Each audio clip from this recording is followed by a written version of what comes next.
Du coup, la première pensée m'est venue, c'est hier, hier soir, qu'est-ce que tu faisais? Tu parlais du mal, tu parlais du mal, tu parlais du mal. Et c'est littéralement ce que nous faisons. Quand nous mettons à parler du mal d'un frère et d'une sœur, c'est comme si on prenait un couteau, on l'enfonçait dans le cœur, au lieu de prier pour la personne, au lieu de tenir la main de la personne, dire je vais prier pour toi, je vais prier pour toi, ne t'inquiète pas, je vais prier pour toi. Arrêtons les critiques. Un chrétien ne critique pas son frère, sa soeur, mais un chrétien prie pour son frère, sa soeur. Un chrétien n'est pas celui qui divise, mais un chrétien est celui qui doit rassembler. Nous devons faire très attention là-dessus. Nous ne devons pas ressembler à ce frère dont Jean a mentionné. Il a dit qu'il se rassemble. Qu'est-ce qu'il faisait? Il s'opposait aux frères, il s'opposait aux chrétiens. Nous devons faire très attention, nous devons veiller à cela. Et la deuxième écriture que nous allons lire dans 2 Timothée, chapitre 4, versets 14 à 15. Et là aussi, nous allons voir ce que Paul dit à Timothée par rapport à une personne aussi qui s'est opposée à lui. Donc, 2 Timothée, chapitre 4, versets 14 à 15. Si quelqu'un peut le lire.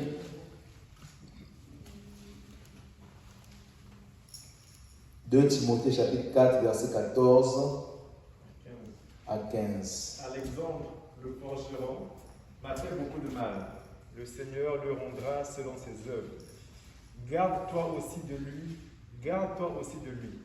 car il s'est fortement opposé à nos paroles. Amen.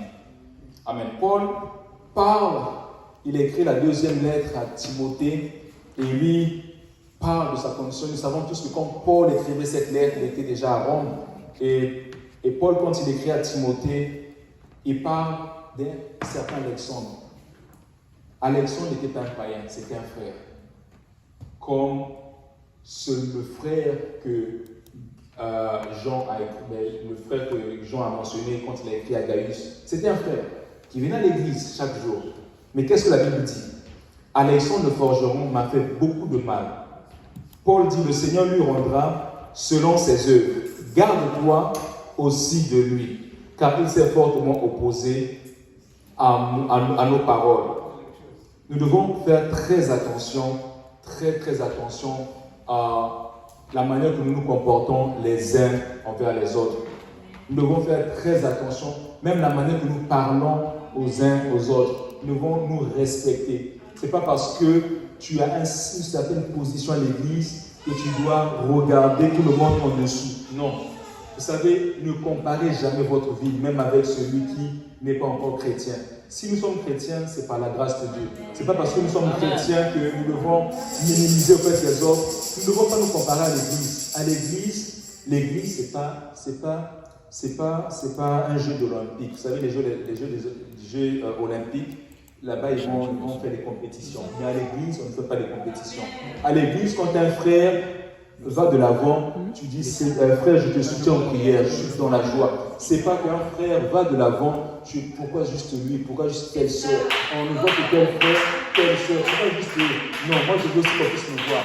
L'église ce n'est pas des jeux olympiques, là on va faire des compétitions. Dans l'église, la Bible nous dit, Jésus ne nous a pas dit, comparez-vous les uns les autres, toi tu es plus grand, toi tu es plus petit. Souvenez-vous quand Jésus est avec ses disciples, qu'est-ce que la Bible dit? Que les disciples sont venus dire, qui est le plus grand parmi nous?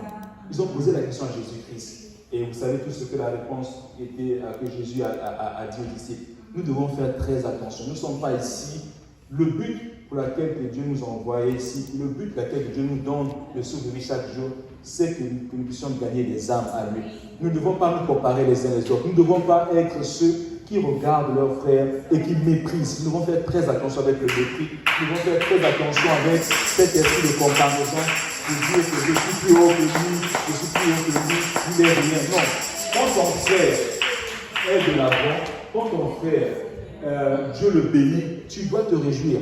Amen. Tu dois te réjouir, tu dois dire, Seigneur, je suis content, bénis-le encore plus. Et tu verras, Dieu va te bénir aussi. Mais nous ne devons pas être comme ceux qui, quand ils voient leur frère réussir, et quand tu vois parfois leur frère réussir dans un certain business, oh, pourquoi juste lui? À l'église, on peut te voir un tel.